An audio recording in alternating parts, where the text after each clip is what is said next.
Nela as compañeiras van a compartir as súas experiencias de traballo en distintas organizacións de acción social dende unha perspectiva feminista. Contamos con Isabel Vilalba Seivane, secretaria xeral do Sindicato Labrego Galego, onde se deu unha importante loita pola visibilización da muller labrega. Están Eva Gastón e Tania Merelas, das Fiadeiras, que é o grupo de traballo de xénero do Colexio de Educadoras e Educadores Sociais de Galicia, e que eu tiven o placer de estar nunha presentación dunha das súas publicacións fai pouco no Liceo, que se titulaba Machismos de Micronada. Temos a Eva Gutiérrez tamén, que é participante da plataforma ProCap, que traballa en defensa da consecución para a provincia de Ourense dun centro público para persoas con diversidade funcional para a provincia de Ourense, e coa que tiven tamén o placer de compartir bastantes outras loitas. Eu quería empezar introducindo esta mesa dando un par de pequenas pinceladas sobre a miña experiencia tanto a nivel profesional como en organización política na que milito. A nivel profesional, eu son traballadora social. É unha profesión que está bastante feminizada. Só hai que mirar as aulas nas que vemos que temos por cada 20 alumnas hai un alumno. Cando falábamos onte dos clips, estos que te dan na cabeza cando empezas así a darte conta da situación na que estamos, eu me lembraba de cando empecé a traballar no mundo laboral, que algo que me pasmaba era que nos equipos que había nas entidades sin ánimo de lucro, sobre todo na parte privada dos servicios sociais, entidades, asociacións, ONG, o máis curioso era que a pesar de que os equipos estaban formados por mulleres, que éramos a maior parte das que exercemos a profesión, resulta que a coordinación e a dirección solía estar en maus de homes, cousa que te choca, así, de entrada. Debatíamoslo moito entre nós, entre as compañeiras que empezábamos e tal, que era algo curioso. Unha das razóns que se nos daba era que as mulleres, máis que como para a dirección ou tal, o que nos interesaba era a intervención directa coa xente. Claro, entón ti te dabas conta de que despois pasaban cuestións como que vías a compañeiras que levaban máis tempo exercendo, que tiñan un currículum estupendo, unha experiencia tanto profesional como formativa, vamos, que daban 1000 voltas o coordinador da entidade, e que aparte tiñan unha capacidade de liderazgo e de traballo en equipo, de motivación e todo, e que todo o equipo, que éramos todas mulleres, estarían encantadas de que fora a coordinadora, era relegada nese momento de que había que promocionar, buscar unha nova persoa para a coordinación ou para a dirección, ou incluso, que se había moita presión de equipo, se chegaba a crear cargos intermedios. O sea, de dirección de unha parte dun programa concreto para mandala para aí, deixar a coordinación da asociación en maus de outro home. Despois, por outro lado, vías tamén compañeiros moi bons profesionales que traballaban en intervención directa de educadores ou de integradores de traballadores sociais, que eran como promocionados sin eles querer, neste caso ao revés, o sea, que eles les gustaba a intervención directa, non tiñan ningún tipo de interés en entrar en coordinación ou en dirección, pero que era a propia asociación a que os incentivaba e tiraba deles para non, tes que asumir o rol de... vías ese doble xogo. E despois, na experiencia participando na organización política, pois o que xa se leva comentado moito aquí. Normalmente, sobre todo agora, vemos que intentan convencernos de que a hora importante é a crise actual, sobre todo na parte económica que nos atopamos e demais, e sempre a xenda das mulleres queda relegada como un asunto menor. Entón, estamos nun momento que nos volve a tocar lembrar algo que é así como moi perogrullo, que as mulleres somos a metade da poboación, pero o mundo sigue estando gobernando por homes que por moi, como di Lidia moitas veces, como por moi sensibles e que haxa moi bo rollo e teñan moi bo fondo, non van a ceder esos espacios a menos que entremos nós a tomalos. Isto é curioso por lo que tamén le vamos comentando aquí, que se as mulleres tiveramos máis capacidade de poder participar na vida pública con máis poder e decisión, seguramente sí que sería posible outro orden mundial. Bueno, pois sin nada máis que añadir, xa deixo paso a Isabel Vilalba Seivane. Moitas veces dame un pouco a sensación de que temos unha grave dificultade que é o tempo, non? E necesitamos cousas e necesitámoslas rápido. Eu creo que en realidade os cambios profundos fanse despacio e fanse con moitos procesos, porque, bueno, antes decimos que se cambiamos pois nunhas eleccións facemos un cambio moi global, pero os partidos novos que tenen moitos debates moi positivos siguen representando estruturas tremendamente patriarcales, pois eu creo que vamos frustrarnos bastante se non avanzamos en que os cambios señan de fondo e teñamos moi claro que non queremos reproducir esas estruturas patriarcales e esas políticas machistas. E hai un dito así moi popular que imos despacio para ir lonxe, e moitas veces é difícil ir despacio para ir lonxe con todas as emerxencias e as urxencias que temos, non?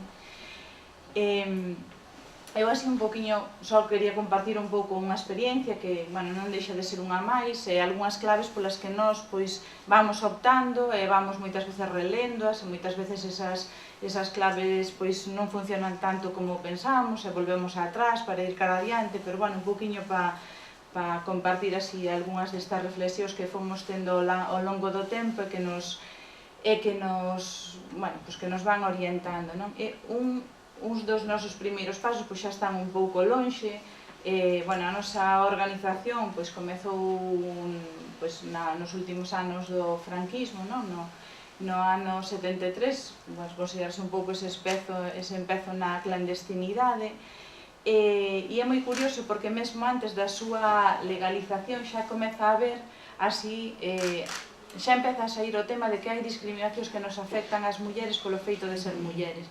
Non é xa só o tema de, como nos afecta un tema como a cuota empresarial ou máis adiante como nos afectan o tema das supertasas do leite, ou como nos afectan os prezos, ou como nos afecta unha expropiación que nos afecta a mulleres e homes, senón que xa moitas compañeiras xa comezan a ver desde o inicio que había discriminacións que nos afectaban as mulleres polo feito de ser mulleres, e comeza desde o ano 77 para adiante a haber continuamente así artigos onde con estes títulos, a marxinación da muller labrega, o tema dos anticonceptivos, a necesidade de ter que loitar para as mulleres, de ter que organizarnos, os malos tratos, a problemática das mulleres labregas e os malos tratos, moitas cuestións que siguen sendo moi vixentes e que xa comezan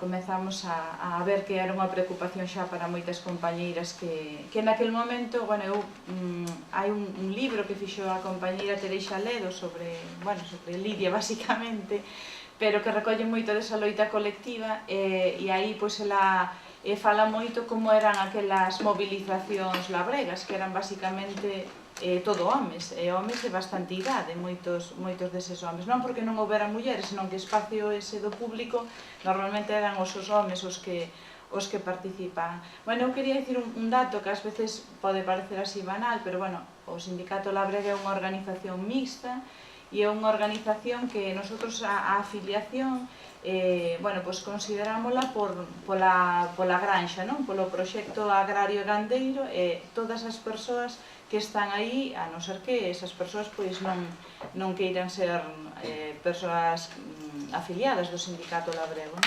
E por que digo isto? Porque temos que mirar todo con gafas violeta, cada cousa máis pequena vai implicar moito, non é banal, se ti, por exemplo, anotas como afiliado o titular, xa todas as mulleres as que son axuda familiar xa non serían mulleres afiliadas, xa non terían os dereitos tampouco na organización labrega. Entón, nosotros consideramos unha cuota de afiliación, é unha cuota progresiva, dependendo da facturación da propia granxa e das persoas que están aí, e pode haber algunha persoa que non queira ser afiliada, pero en principio os que queiran ser afiliados poden selo. Moitas outras organizacións tenen un modelo de cuota diferente. A cuota ascríbese ao titular masculino e é o que ten os dereitos tamén na organización sindical. Entón, quero dicir, cada decisión que vayamos tomando vai ter moito que ver que as mulleres van a estar, van a ter dereitos, non van a poder votar. E isto, bueno, seguramente haxa compañeiras que, claro, que queiran dicir moitas cousas porque xenerou moita polémica. Tamén xenerou polémica porque estaba moi ben que foran as movilizacións e se consideraran afiliadas, pero o tema despois viña moitas veces cando se tiñan que ter ou non voto, ou se o voto tiña que ter un na casa que se decidira entre eles quen. Claro, se decide eles quen xa sabemos quen vai ser, non? E aí, pois, houve compañeiras tamén que nos posicionamos para dicir, vale, o sea, son afiliadas para apoiar as movilizacións, para apoiar o traballo directo, pero pois hai que elixir entre un deles. Que problema hai en que os dous sexan afiliados e teñan voz e teñan dereitos, non? Bueno, así por poñervos así un pouquiño unha primeira etapa, a mí pareceme moi interesante algo que decía onte unha compañeira que era ser feminista, que difícil é definilo, non? Pero como se valoraba o tema das mulleres que miran cara a outras mulleres, non? Nas súas loitas e nas súas construcións colectivas. Como moitas veces é unha cuestión básica, non é que haxa unha muller que seña unha superwoman, unha líder maravillosa, que está moi ben, non? Pero como se eso todo non se traslada en que moitas mulleres nos empoderemos, participamos, haxa unha gran organización nosa, pois vai quedar, bueno, pois vai ter moi pouquiño alcance. Ás veces hai, eu escoitei estes días que aquí hai moitas mulleres concelleiras que están soas nunha corporación e ao mellor están cheas de argumentos e de traballo e de boas propostas, pero se non hai todo un movimento organizado detrás, que pouco alcance vai ter eso, non? Porque que fácil é, bueno, ter razón, pero total non é a miña prioridade ou vou tirar por outras cousas, non?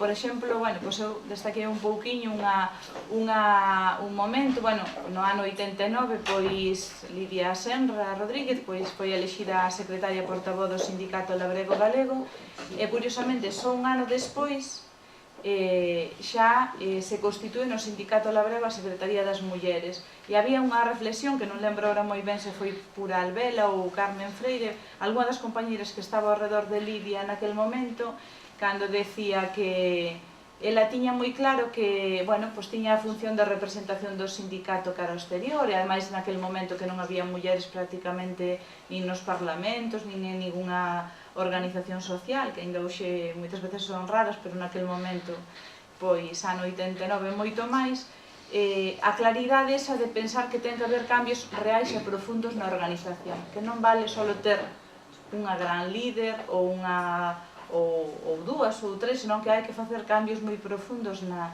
organización para que, bueno, pois para que realmente houbera ese avance de dereitos, non? Esa idea de que hai moito por facer e que hai que ir paseniño, pero hai que facelo completo de baixo a arriba e de riba a baixo, non?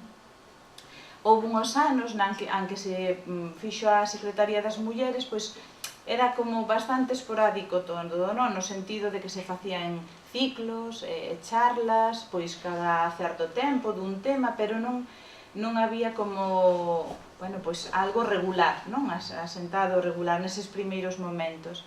E empeza a haber loitas tamén que son moi emblemáticas para nós e moi potentes. Por exemplo, no ano 94, pois hai toda unha serie de mulleres nesa etapa que non lles permiten afiliarse á Seguridade Social, pois porque o seu home é autónomo ou gaña máis ca elas, non? E denéganllelo.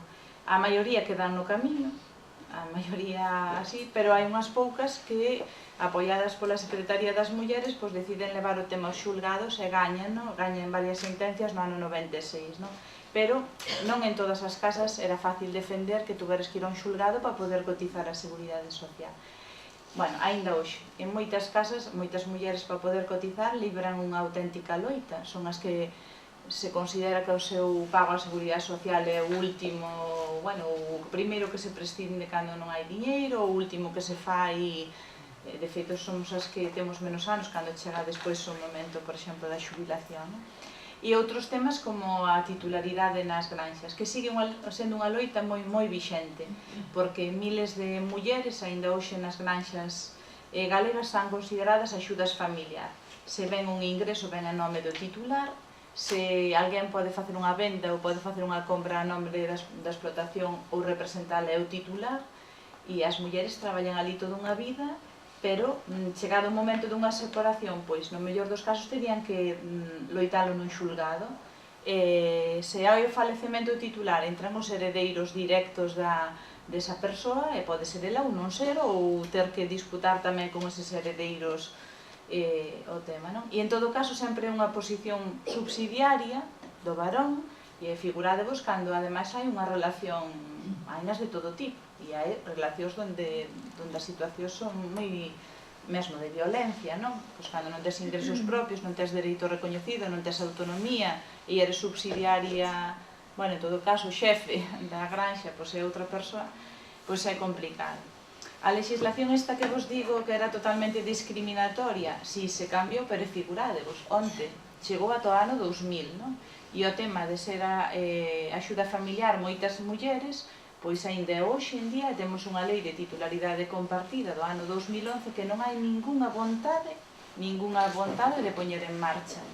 De feito, penso que no último rexistro da Xunta de Galicia había 12 mulleres inscritas, cando o Ministerio calculaba que en Galicia o número de mulleres que podían estar neste caso andaban, no momento da aprobación, ano 2011, sobre os 35.000, figuradevos, non? Bueno, no tema este da titularidade había un caso que era curiosísimo, que era que se tú tiñas unha granxa que heredaras dos teus pais ou que a montaras de novo, se o teu compañero era titular de granxa, que che dicían que non podías poñelo o teu nombre, que lle puñeras o nombre dele. Parece un chiste malo, pero unha realidade, isto era así, e algunhas mulleres pois tuveron que ir aos xulgados para poder loitalo, non? Eu creo que un dos grandes pasos para nós foi intentar consolidar ese espacio da Secretaría das Mulleres.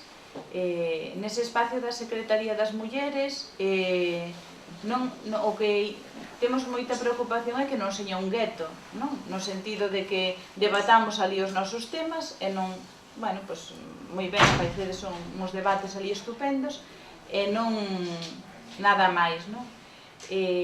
Bueno, para nosotros é básico, non falamos o mesmo estando nós, non saen os mesmos temas, hai preocupacións que eu vivo nun mundo aínda hoxe moi rodeada de homes que nunca lles oio, non hai nada respecto aos cuidados pois nin da infancia, nin das persoas maiores, nin do peche de recursos na zona rural, nin de, bueno, pois, as axudas familiares que non teñen ingresos propios, nin a capacidade de xestión, nin de representar, nin na cooperativa, nin nos sindicatos, nin en moitos lados, que yo ira nunca, digo volo totalmente, bueno, a ver, pode vos parecer mentira, porque tamén é verdad que é a miña visión subxectiva, pero que yo ira a ningún home de ninguna organización agraria.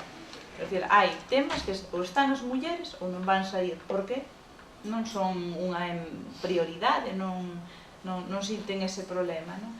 Pero unha das claves que queríamos era transformar a organización, non só ter un espacio de mulleres, que para nós é clave, senón transformar a organización. Transformar a organización é que en todos os ámbitos da organización, desde as comarcas, o ámbito, bueno, pois dos sectores, o ámbito máis nacional, pois as mulleres fóramos, bueno, pois estando na parte que nos corresponde na organización, que, bueno, somos máis do 50%, porque moitas veces estamos como titular exclusiva e moitas veces ao lado dun titular masculino hai mulleres, non? Entón, cando menos, somos o 50%. Bueno, co paso dos anos, pois fomos conseguindo acordar a paridade, bueno, pois en todos os órganos da organización, non? Desde a Dirección Nacional, a Executiva, os sectores e a nivel comarcal, que nos costa un montón. Non costanos moitísimo, porque os espacios, moitas veces, as mulleres cando chegan, pois tenen na súa casa unha asunción mayoritaria dos cuidados en exclusiva, nun ámbito no que ademais non hai moitas veces infraestructuras, moitas veces pois participar non é para nada fácil, non? E costanos bastante. Intentamos tamén facer como dous espacios diferenciados. Temos un espacio que é a Secretaría das Mulleres, que son onde están cuadros de mulleres de todas as comarcas e de diferentes sectores, e temos un espacio de dinamizadoras dentro do persoal que ten o Sindicato Labrego Galego en todas as comarcas. Abrimos de maneira habitual en 24 locales nas 4 provincias, e de maneira diaria en 15 todos os días. Neses locais, na práctica totalidade, a non ser 2, pero neses 2, na comarca, hai unha compañeira que é do equipo de dinamizadoras. É dicir, en todos os locais hai unha muller, cando menos, do equipo de dinamizadoras, e en 2 que hai compañeros, na comarca hai unha compañeira do equipo de dinamizadoras. Xuntámonos cada 2 meses, facemos formación, quero dicir, e a idea é ter unha dinámica de atención pensada exclusivamente para as mulleres, con perspectiva de cal é a problemática que nos está afectando e este tipo de cuestións. Na Secretaría das Mulleres intentamos sempre que haxa unha programación nacional, no que eses cadros de todas as comarcas confluan nalgún momento do ano. Normalmente para nós as datas que reivindicamos como propias son as datas do feminismo, sobre todo o 8 de marzo e o 25 de novembro. Non nos gustan estas datas onde nos fragmentan as mulleres por exemplo, para nosotros despois dá moito de sí este tema, é verdade que en 2 minutos non é fácil explicalo, pero nós non reivindicamos para nada o Día da Muller Rural. Parecenos que é unha construción do propio patriarcado para esa idea de que gran achega facedes as mulleres á sociedade, esta visión idílica das mulleres, pero seguide aí sometidas, asumindo en exclusiva vos os cuidados e toda a parte reproductiva das nosas sociedades, e non é unha data reivindicativa dos nosos dereitos. A parte que compartimos moitas loitas con outras mulleres de diferentes ámbitos, que a nosa...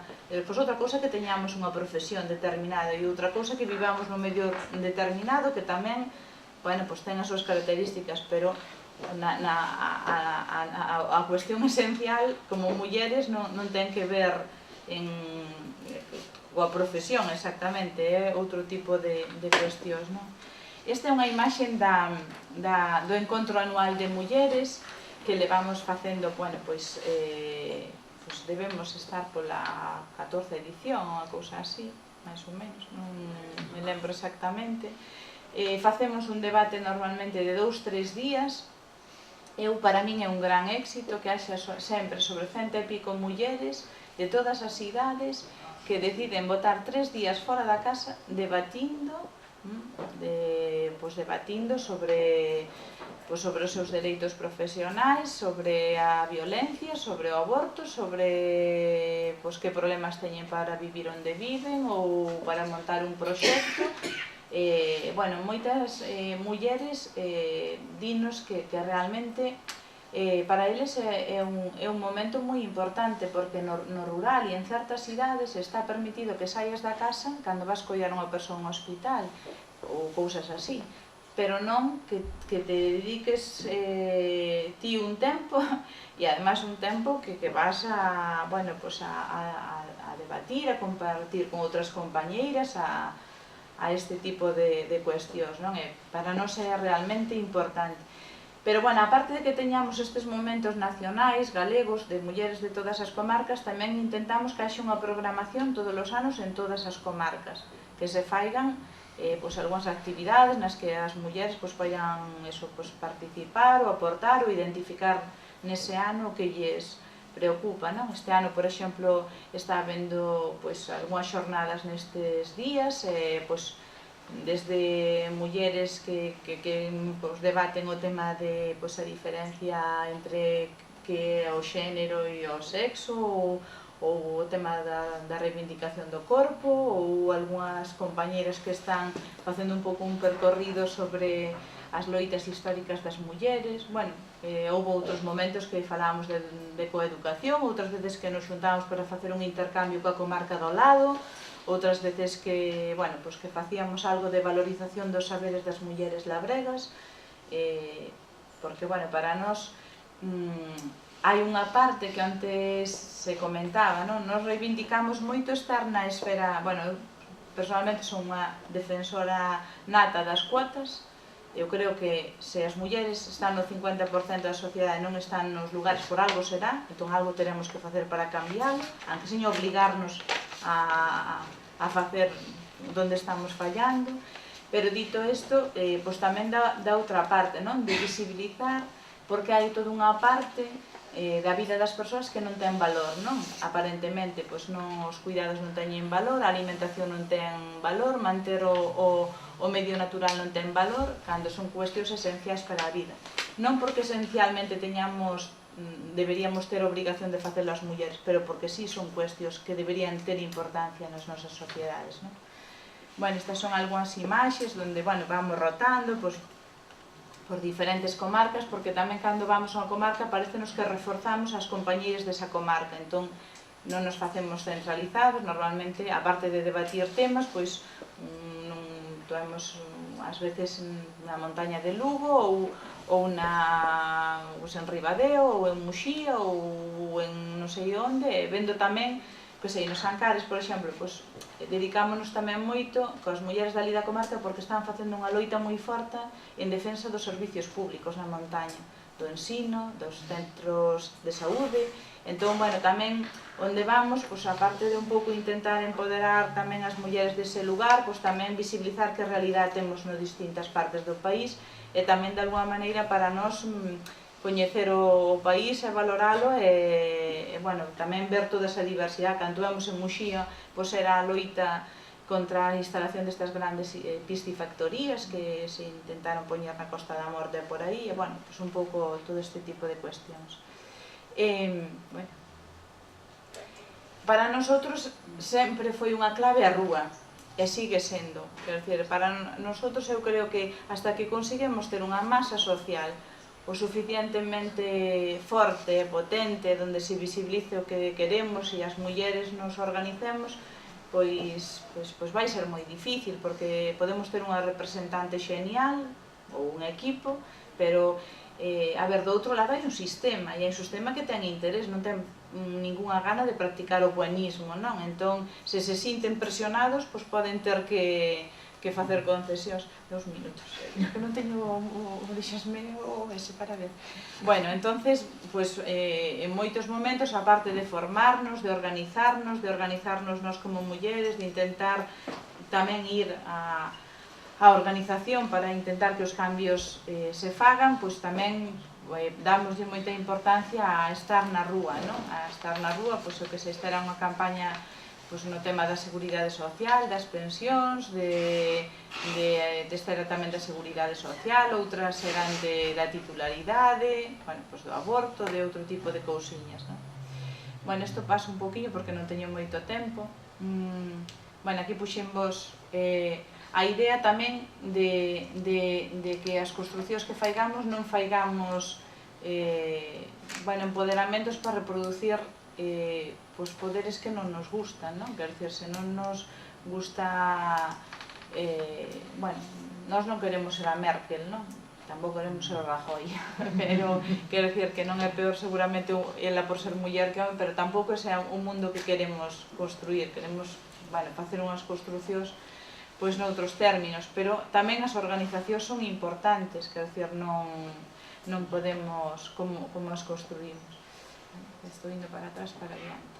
Bueno, xa vos dixen que para nós unha clave importante é o tema da formación en feminismo, formación para transformar, pero tamén para transformarnos, para entendernos, para ver por que pensamos o que pensamos. Pois moitas veces dicimos, por que a xente non se chega ao feminismo? Bueno, pois a xente ten historia e a xente ten unha determinada idade, machacarona desde nena con determinadas claves e moitas veces é un proceso de construción tamén persoal que temos que ao mellor reflexionar e non, quero dicir, ver porque obxectivamente se o feminismo, que para nós é claro, é a loita por outra sociedade na que as persoas vivamos que seña positivo para as mulleres, pero nós pensamos que incluso para o conxunto da sociedade, e iso é unha clave que tenen a maioría das mulleres. Que pasa? Quero dicir, pois temos que ir achegando pontes e mirar dentro tamén, non só construir fora, senón tamén mirar dentro, non? Bueno, para nosotros as alianzas é unha pata imprescindible, unha pata que nos dá moita enerxía. Esta é, bueno, pois coas mulleres da Vía Campesina, no marco, bueno, pois do Estado, pois con mulleres de N, do SOC, de Mundoval, de Entre Pobles, de ECOC, de moitos... Bueno, pero nosotros somos esencialmente tamén mulleres labregas e parte da Vía Campesina, integrantes desde o 2003, constituintes da Vía Campesina. Nos reivindicamos a nosa loita no movemento labrego internacional, bueno, nesas loitas pola soberanía alimentaria, polo dereito a producir unha alimentación saludable e cunhas condicións tamén pois dignas para as persoas que producimos alimentos. As alianzas na Galiza pois tamén, bueno, para nosotros son esenciais. E eu aquí quería pararme un pouquiño, non? Que é a Marcha Mundial das Mulleres. Para mí isto é un tema un pouco así doloroso, non? Porque as mulleres somos boas regulares como na sociedade mesma, onde esteamos, pero temos que trascender as persoas, quer dizer, porque eu seña unha persoa determinada, quer dizer, o movemento labrego galego está bastante por enriba de min. E iso, quero dicir, moitas veces, quero dicir, para nosotros, por exemplo, a Marcha Mundial das Mulleres é un espazo interesantísimo, global, onde as mulleres africanas, as mulleres de Brasil, as mulleres de Europa, as mulleres de Galiza, as mulleres de outros lugares, pois fomos quen, e somos quen, ás veces, desde unha debilidade tremenda, desde unha falta de medios enorme, de combatir as políticas neoliberais, e parecenos que sigue tendo un gran valor, e moitas veces é verdad que somos diferentes que as que temos ao lado, non? Pero tamén parte da nosa riqueza. E eu creo que temos, bueno, pois moita necesidade de unirnos e de valorar a gran capacidade que podemos ter unidas, non? E que moitas veces buscar esas pontes e trascender ás veces unha pequena diferencia ou unha falta de entendemento que podemos ter ás veces con persoas concretas, pero que están moito por enriba. Bueno, nós como mulleres queremos ter ese espacio claro e reivindicámolo, non? Pero tamén queremos que as mulleres estean en todo tipo de temas, quer dizer, tamén nos grandes temas, porque os grandes temas tamén se fan moitas das veces contra as mulleres, e queremos bueno, pois tamén estar en todas as esferas da vida. Non nos vale moi ben para organizar a intendencia deste encontro, pero agora van falar os que saben. Non, nós tamén sabemos. Mais que, non, pero mellor igual, non? Non temos por que saber menos nin saber máis, pero saberemos parecido cos nosos compañeiros. E, bueno, onte, estas así, bueno, puxen así algunhas fotos, gustaríame así reflexionar así moito máis, pero non temos tempo, pero onte falábanse de moitos exemplos de ecofeminismo a nivel internacional, non?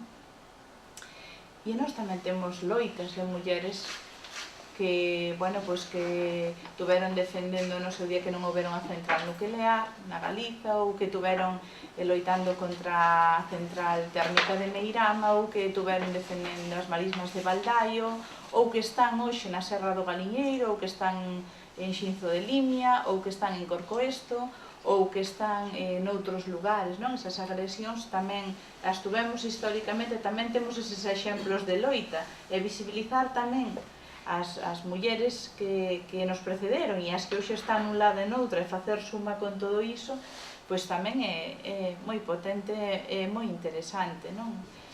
Bueno, eu creo que esas tamén poden ser as nosas primeiras ecofeministas, non? Quer dizer, porque ás veces o feminismo non é a historia sempre da teoría feminista, é a historia da teoría feminista, pero tamén da práctica feminista, non? Das resistencias das mulleres para loitar polos nosos dereitos ou polos dereitos que tuveron, non?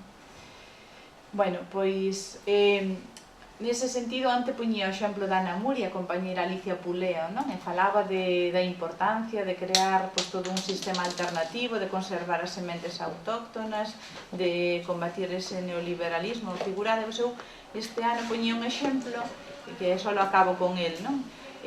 A media de kilómetros percorridos por os alimentos importados, penso que foi no ano 2011, que se estudiou por parte de Amigos da Terra aquí a nivel galego e a nivel do Estado, pois era como, de media, como se un alimento viñese 3.800 kilómetros, era como se viñese de Finlandia a Lourenza cada alimento. Esa era a media de percorrido, non? Imaginadevos o que significa eso para o planeta, a nivel enerxético, de emisións, ahora que se fala tanto do cambio climático, de todos este tipo de cosas. Pois hai moitas mulleres, maioritariamente mulleres, tamén hai compañías, pero hai maioritariamente mulleres que están conservando as sementes autóctonas tamén ao noso lado, que están intentando facer mercados locais, que están combatindo esas políticas neoliberais e que están intentando que, bueno, pois eso, unha loita que eu creo que nos conceptos así un pouco que nos teñen dado pois moitas teóricas que poderían entrar dunha maneira moi clara nesas loitas tamén do ecofeminismo que se sinalaban onte, non? Bueno, xa sabedes que me enrollo como persona, así que paro aquí, despois xa me... Gracias, Isabel. Bueno, eu son Eva Bastón e ela é Tania. Vimos en representación do grupo de traballo de Fiadeiras, que pertence ao Colexio Profesional de Educadoras e Educadores Sociais de Galicia. Traballamos con perspectiva de xénero desde fai uns 5 anos dentro do colexio. Nestes momentos somos 7 integrantes. Esta é unha foto da presentación do libro. Traballamos desde unha perspectiva obviamente feminista nun colexio profesional para que a nivel social a educación social teña un peso, pero un peso con perspectiva de xénero, porque somos parte do que vai a mover o mundo, non? Que é a educación para formar unha sociedade máis igualitaria. Entón, unha das definicións que aquí temos é a de feminismo dada por Nuria Varela. El feminismo es como las gafas, tú te las pones y ves las cosas diferentes. ¿Por qué? Porque el feminismo cuestiona el orden establecido y el orden establecido está muy bien establecido para quienes lo establecieron, es decir, para quienes se benefician de él. Entón, fai 5 anos decidimos formar dentro do colexio o grupo, porque o colexio ten dentro das súas... Pásame a estenda que xa está. Dentro dos seus obxectivos e dentro das súas finalidades, comprometer a praxe do colexio coa igualdade efectiva entre homes e mulleres, situar a igualdade de xénero como valor central da práctica educadora, crear un espazo de encontro e reflexión de educadores e educadoras comprometidas coa igualdade e denunciar as discriminacións que piden un desenvolvemento igualitario de mulleres e homes. Como estes son obxectivos tanto do grupo de traballo como obxectivos que pretendía levar a cabo formar a educación social, a nosa filosofía é unha filosofía na que traballamos dende a xustiza social, a non violencia, o compromiso, a dignidade, a reflexión, a sensibilización, a educación, a denuncia e a sororidade, non sei se a dixen ben, sororidade. En todo momento, dentro do que é a filosofía do grupo de traballo, esta é por onde empezamos como grupo de traballo. Antes da fundación do grupo de traballo, pois o colexio edita uns monográficos. Dentro dos monográficos decidiuse adicar a educación social e a igualdade, e reuníndose un grupo de expertas estiveron traballando e debatindo sobre que era, como podería ser e en que podía traballar dende o colexio e a educación social a perspectiva de xénero. As expertas están arriba, as que se reuniron e coas que se elaborou o decálogo de boas prácticas en educación para a igualdade. O decálogo, como pon arriba, foi feito a través dunha das técnicas para traballo en grupo, que é a técnica Delphi, e nela chegouse a definir 10 principios: a transversalidade no ámbito persoal e profesional, planificar con compromiso desde o principio de igualdade de oportunidades, facer un uso non sexista da nosa linguaxe escrita e verbal, adotar e exercitar o espírito e a atitude crítica que implica observar atentamente as funcións, roles, estereotipos, mitos, etc. dentro do grupo, familia, para así deseñar unha estrategia de compensación e de igualdade, acompañando no proceso socioeducativo de cambio, e colocar a coeducación como principio educativo de todo servicio, institución ou programa de acción socioeducativa, crear espazos de confianza e relación, rescatar e poñer en valor as experiencias e saberes das mulleres, diserindo o xénero, sensibilizar e formar, ti es quen máis conta, mulleres empoderadas e sóricas, introducir a perspectiva de xénero aplicando mainstreaming, ti empregar materiais alternativos lonxe de presuicios excluintes por razón de sexo, raza, idade, etc. e adotar unha perspectiva crítica ante os que non cumplan este principio. Con todo ese traballo que se fixo para a presentación dese monográfico, decidiuse a formación do que é o grupo de traballo Fiadeiras. Elaborouse quen estaba interesada en traballar con perspectiva de xénero, quen se estaba traballando con perspectiva de xénero, e se entre todas podíamos aportar algo tanto ás persoas colesionadas como á educación social e ao resto da sociedade a través do noso traballo. E planteámonos unhas funcións, uns retos, e as cousas que facemos son accións formativas, lúdico-culturais e reivindicativas. Traballamos as formativas porque tanto hacia de cara ao colexio e as persoas colexiadas como de cara á sociedade necesitamos polo menos plantear unha formación básica en perspectiva de xénero e que as nosas accións profesionais estén avaladas por unha base teórica práctica, pero unha base que nos permita traballar e modificar e cambiar certas actitudes en principio as nosas mesmas e logo as que teña o resto das persoas coas que traballemos.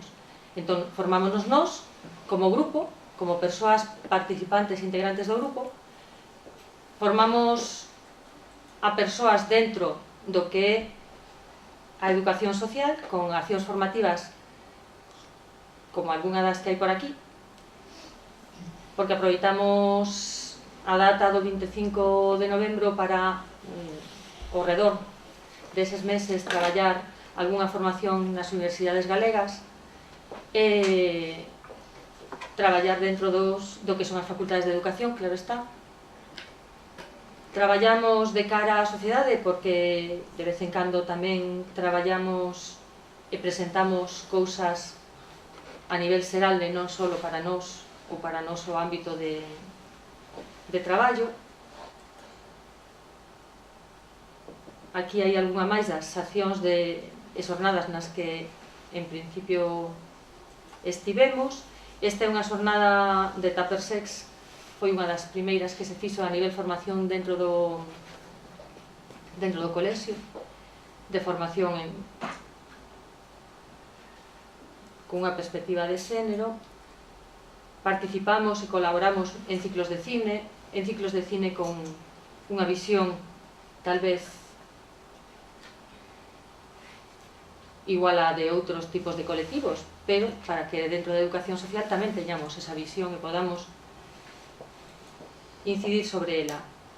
Na parte lúdico-cultural temos algunhas como a celebración do noso aniversario de formación.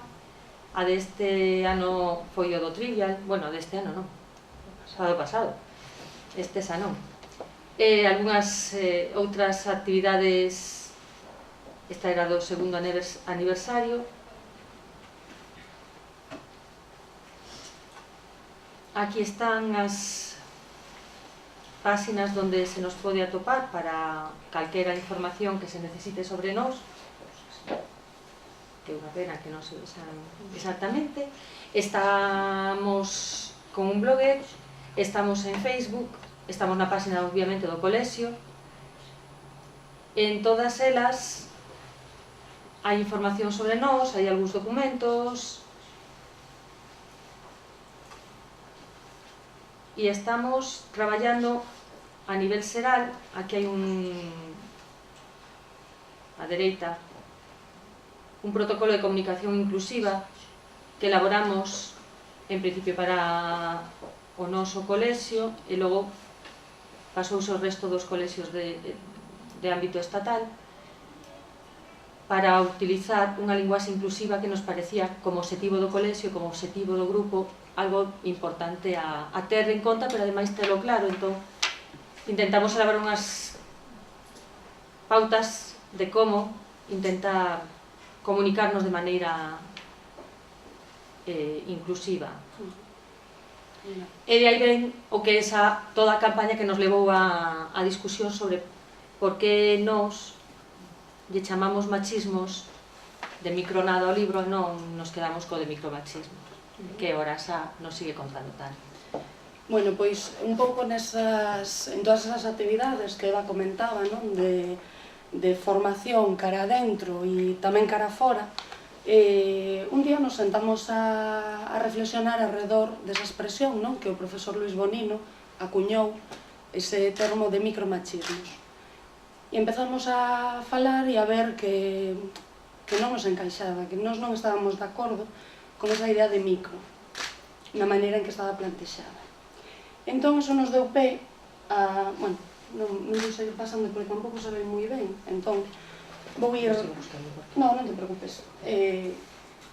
A idea que nos xurdiu foi comezar a mirar cara a nós. Entón, un día decidimos empezar a pensar nas experiencias que nos tiñamos de violencias sentidas e vividas.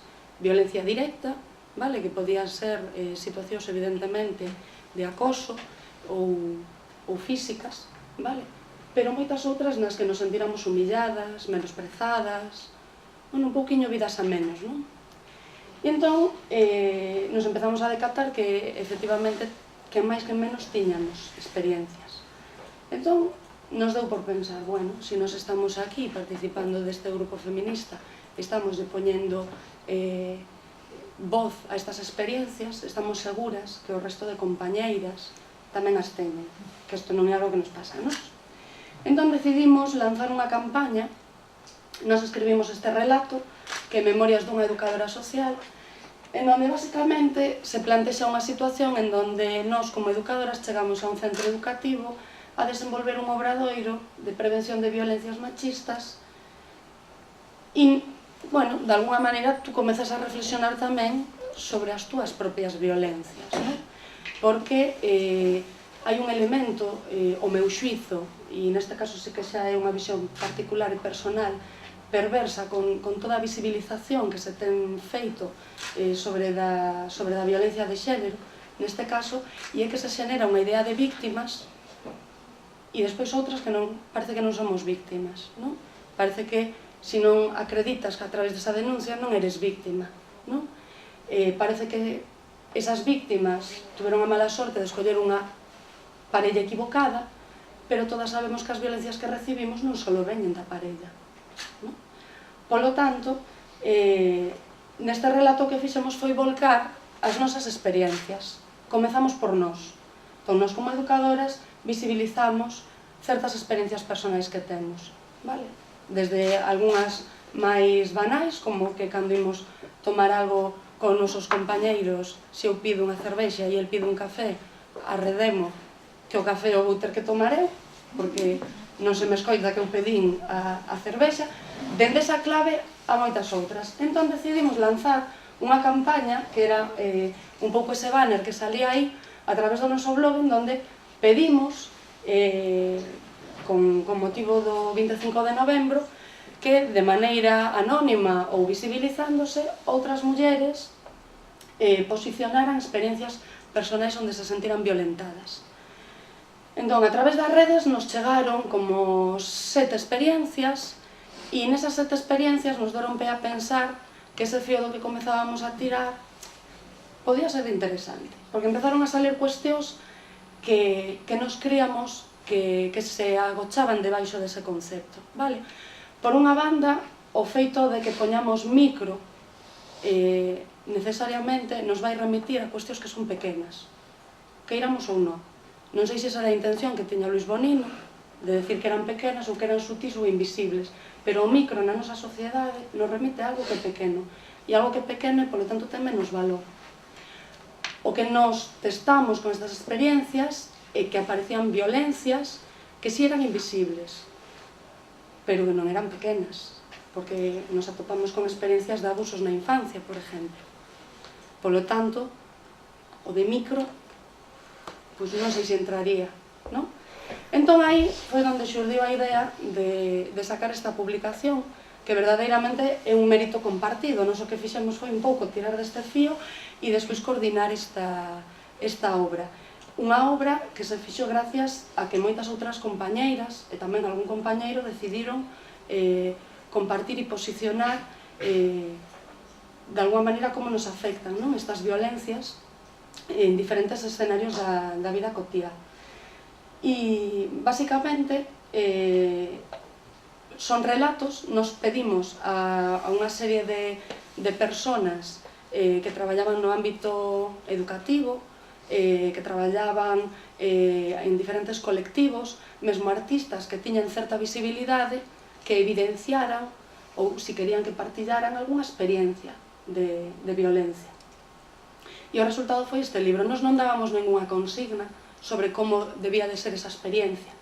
Debía ser libre, porque partíamos dunha idea e que a violencia non se pode graduar, a violencia sentímola de diferentes maneiras. Sentímola, por suposto, cando hai un tocamento que non queremos, pero tamén a sentimos cando queremos desenvolver unha carreira profesional e hai un teito de cristal que non lo impide, ou toda unha estrutura que nos recorda que os cuidados son para nós.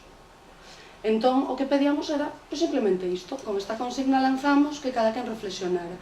A experiencia, pois a verdade, pois foi esta obra que para nós foi algo maravilloso, pero creo que tamén foi un punto de inflexión. Houbo colectivos aos que lles deu a nosa proposta tamén para reflexionar. Vale, temos, por exemplo, unha canción que en breve a poderemos escoitar do grupo Sacha na Horta, que non sei se coñecedes, que lles deu para debatir dentro do grupo a nosa proposta e comezar a plantexar un pouco este debate sobre estas violencias e esta desigualdade. E desme permitir que vos lea un pouco unha das estrofas desta canción, que creo que ilustra moito o que queríamos transmitir a través desta obra. Escoita, nena, non há violenza pequena. Fomentas o que consintes. Non estás soa, resiste. Está na casa, está na escola, está nos vellos e nas máis novas. Está na fala, está na loita. Chámanlle micro, pero están todas. Está na festa, nas brincadeiras. Está no curro e nos más media. Está no sexo e na apariencia. Chámanlle micro, pero están todas. Está no corpo, está na alma, está nos soños, está en quen ama, está no parto, está no prato. Chámanlle micro, pero están todas. Esta é unha letra dunha canción. Na obra tamén ides atopar poesía, ides atopar relatos e experiencias máis personais, imos atopar tamén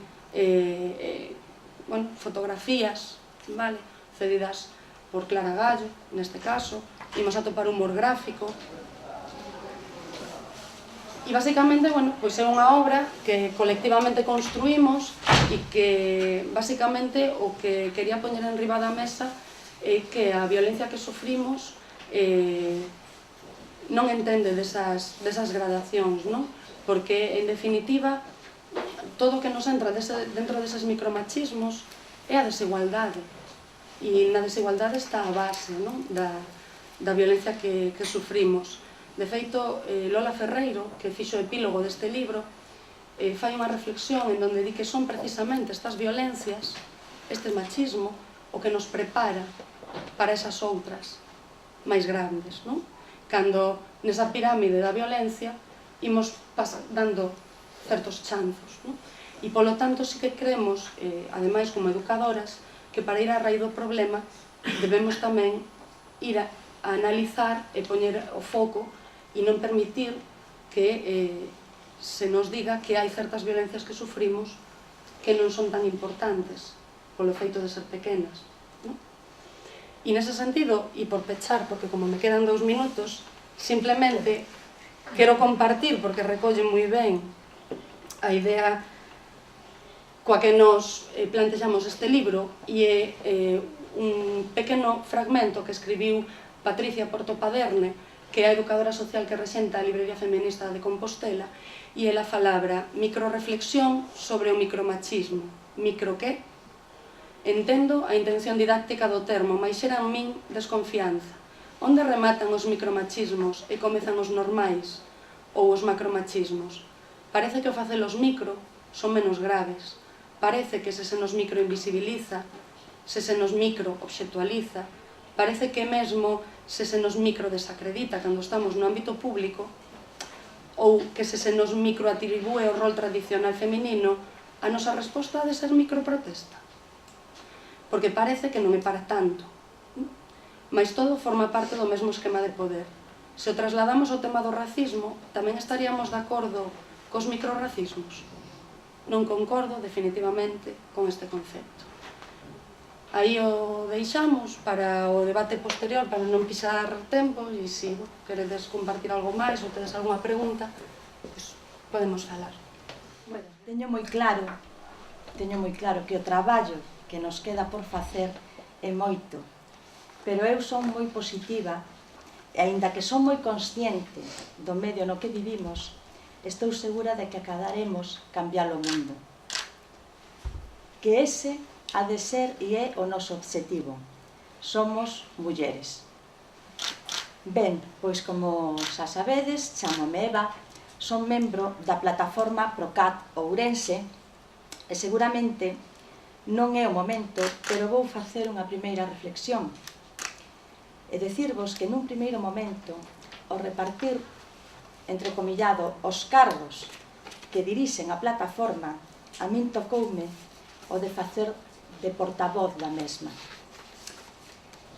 Cargo do que fun relevada e cada vez estou máis segura polo feito de ser muller e significarme políticamente. Ser muller e significarse políticamente é un erro dependendo do medio no que te movas.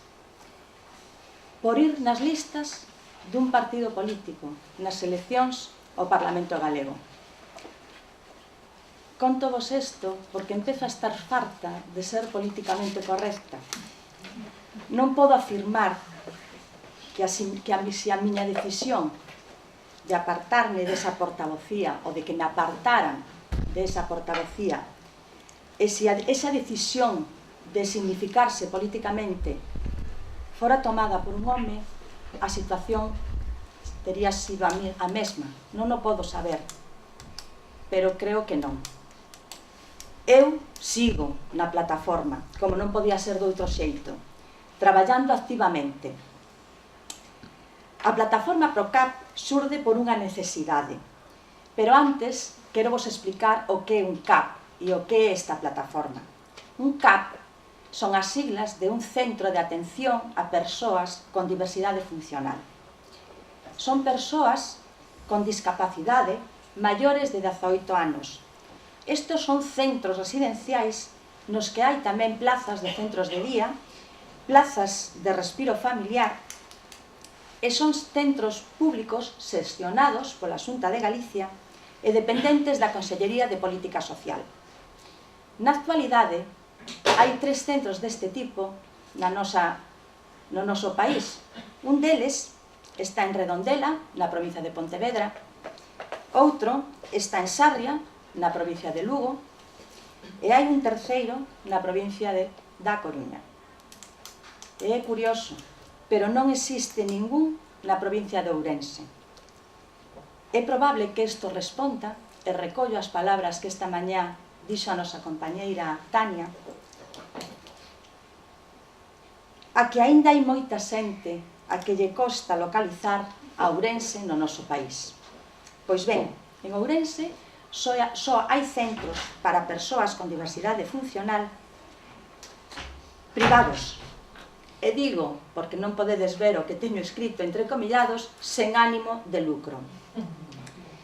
Son centros seriátricos, onde pretenden meter aos nosos ourensáns con diversidade funcional, calificándoos como persoas dependentes, para así mesturar todo tipo de diversidades sen unha atención individualizada.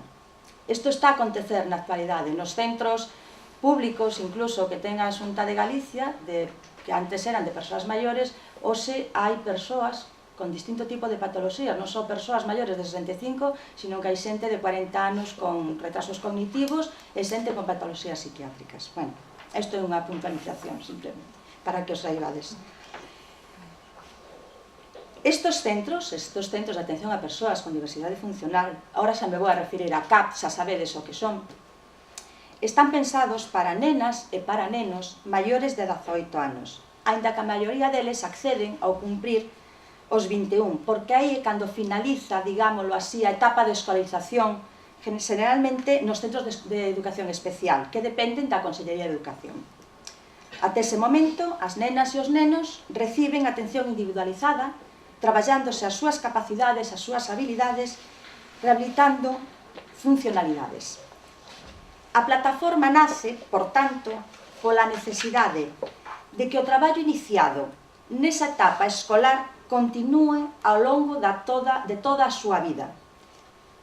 E a filosofía da plataforma é a consecución dun centro público para a provincia de Ourense e, por suposto, de xestión totalmente pública.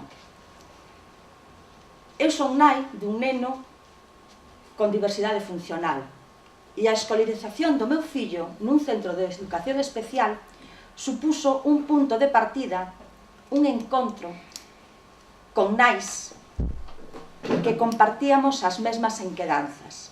E falo de nais, non falo de pais, falo de nais. Falo de mulleres, porque quero recalcar que o empurre, o peso, a loita desta plataforma está liderada basicamente por mulleres. E aquí ven a segunda das miñas reflexións. Probablemente porque os homes nos deixan, porque eles entenden que este ámbito é feminino, porque estamos a falar de fillos, e os fillos seguen sendo cosa de mulleres. Pois ben, estas inquedanzas son basicamente a preocupación polo futuro das nenas e dos nenos da nosa provincia cando finalizan esa etapa de escolarización aos 21 anos. Ou porque posiblemente cando nós xa non podemos asumir o cuidado dos nenos ou cando morramos, se nos plantexa que vai a ser da súa vida. Decidimos aunar esforzos e constituir a plataforma. Non entendíamos porque na nosa provincia non existía un CAP e as familias veíanse e vense abocadas a levar as nenas e os nenos para os domicilios, interrumpindo toda a atención terapéutica. Ou ben, leválos aos CAPs das outras provincias, orixinando unha brutal separación familiar. E o que nos alucinaba era que ninguén se percatara diso até ese momento. Parecíanos incrible. Unha vez constituída a plataforma, pedimos a axuda de diversas organizacións e constituímos unha mesa de traballo, implicando as centrais sindicais, aos partidos políticos da nosa provincia, ao sector educativo, etc. E ali estábamos as nais, as mulleres, formando parte desa mesa tamén.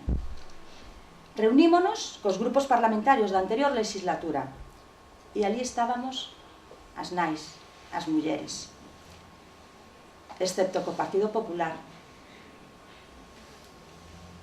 E que fixemos nese momento cando se negan a recibirnos? Pois pateamos medio parlamento e buscamos os despachos do Partido Popular e presentámonos ali, as nais, as mulleres, e recibíronos, por suposto. Reunímonos co conselleiro de Política Social varias veces, e ali estábamos as nais, as mulleres. Recollimos firmas na rúa, 2 semanas recollendo firmas na rúa, e ali estábamos as nais, as mulleres. Buscábamos información, e ali estábamos as nais, as mulleres, buscando información que a propia Xunta de Galicia nos pedía de datos das necesidades reais do CAP. O sea, nós teníamos que demostrar que era necesario un CAP en Ourense, porque según eles non había demanda. Por iso lle decíamos nós que hai nenos ourensáns en Ceuta. Fixemos entrevistas na prensa, na radio, na televisión, en definitiva, enfrentámonos aos medios de comunicación e ali estábamos as nais, as mulleres. Fixemos unha intervención no pleno da Diputación e ali estábamos as nais, as mulleres. Presentouse unha moción no Concello e ali estábamos outra vez as nais, as mulleres. E así, ata conseguir unha asignación presupuestaria para que o CAP fose unha realidade. 800.000 euros. Elaborouse un proxecto por parte dun estudio privado de arquitectura. Proxecto que nos costou a todos entre 30 e 50.000 euros, porque ainda non o teño claro. Proxecto que a día de hoxe hai que esbotar o lixo, porque se rechaza. E quen o rechaza? As nais, as mulleres. E por que se rechaza? Supoño que vos lo preguntaredes. Pois se rechaza porque despois de explicar por activa e por pasiva a demanda, o que se demandaba para a nosa provincia, de por exemplos, de escenificalos, de nomear os outros centros, a Xunta de Galicia o que pretende facer é un centro ocupacional para persoas cunha discapacidade por riba do 80%. Aínda non saben do que estamos a falar, as mulleres, as nais. E agora que? Pois agora, as mulleres, en a defensa do CAP público, non imos parar, porque non temos nada que perder, pero temos moitísimo que gañar. E non imos permitir que asoballen os nosos dereitos, e os dereitos das nosas fillas e dos nosos fillos. A próxima semana temos unha reunión con todos os grupos parlamentarios. Bueno, faltanos a confirmación do Partido Popular, que entendemos que tamén nos vai recibir. E se non, como xa sabemos onde está o despacho, non temos máis que ir a buscalos. Tamén está presentada no Parlamento unha pregunta que se debatirá no pleno do próximo mércores e faremos unha concentración na entrada do Parlamento. E sabedes quen estarán ali? As nais, as mulleres. E agora, supoño que teríades que preguntarme e onde están os homes, onde están os pais. Pois vos respostarei que hai excepcións que confirman a regla. E sería moi injusta se non recoñecese que o xénero masculino tamén participou nesta loita. Pois sí, participaron. E os demais? Os demais tamén participaron. Participaron continuando co seu traballo. Participaron co seu tempo de lecer, cas súas aficións, continuando cas súas aficións, cas súa vida cotiá. E nós, as nais, as mulleres, tamén continuamos facendo unha loita activa na rúa, ademais de coidar, traballar fora da casa, atender a intendencia do fogar, eso sí, sin vida propia. Non quixera irme, non sei como voi de tempo, se mo permitides, explicar un pouquiño o porqué da miña presenza hoxe aquí. Ao longo da vida de calquera de nós acontecen as situacións que nós non escollemos e que eu defino como agresións machistas. O mellor son un pouco bruta, pero síntome agredida por homes en moitas ocasións. Unha delas, conto dúas brevemente, unha delas foi na consulta dun médico rehabilitador, cando reclamamos a miña parella e máis eu unha atención terapéutica aceitada para o noso bebé. E me responde que o que tiña que facer eu, muller, era deixarme de tanto traballar fora da casa e estimular o meu fillo. A min, pero non a miña parella que estaba ali e que era un home. Outra foi nunha consulta dun ginecólogo, que xa se falou esta mañá dese tema, pero a min non me dixo nada do arroz, referéndose á miña capacidade procreadora. No meu caso era o tren que xa estaba pasando de largo pola miña estación. E a terceira, para min foi a máis decepcionante e humillante. Aconteceu no ámbito político. Cando fun vetada por un home, un alcalde dun pobo da nosa provincia, un alcalde de esquerdas, para intervir nun acto que eu preparara previamente, non sendo vetado para ese acto o meu compañeiro home. A Igrexa Católica, a sociedade da miña época, de cando eu era adolescente, multitude de situacións que non vou a relatar, pero que sí que me fixeron unha muller inconformista, co preestablecido de per se, e non concibo a vida sen un claro posicionamento dos nosos dereitos e, además, négome a seguir demostrando a miña valía polo simple feito de ser muller.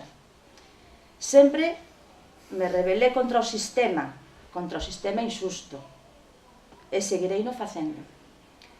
Cando o mundo da diversidade funcional chega a miña vida, da man do meu fillo, lonxe de amilanarme, dame máis forza para loitar. É verdade que tes que asimilar un diagnóstico, aprender a vivir con esa nova situación, enfrontarme á falla de información, e emprender unha labor polifacética que, como sempre, tócanos desempeñar as mulleres. Ser nais, coidadoras, enfermeiras, fisioterapeutas, terapeutas ocupacionais, ademais de traballar dentro e fora da casa e tentar de ter vida propia. Ese non é o meu caso, non. É o caso de moitísimas mulleres galegas. Eu, como loitadora que son, decátome enseguida que neste ámbito das discapacidades estas persoas son os eternos esquecidos polo sistema e enfréntome con todos os servizos polos que tiven que pasar co meu fillo, co servizo da dependencia, cos sergas por un erro de diagnose, ca atención temperá, ca xustiza, forma parte do meu inconformismo e de moitas nais e mulleres que, aínda que non son conscientes, son posiblemente moito máis feministas que o son eu. Todas as mulleres que integramos esta plataforma somos firmes defensoras do sistema público e sigo falando de mulleres. Polo que para min constituir esta plataforma e conseguir o CAP, porque estou segura de que o imos lograr, non é unha heroicidade, é unha necesidade. Eu, nós, todas aportamos tempo, traballo, pero a min, persoalmente, o que me deu foi vida.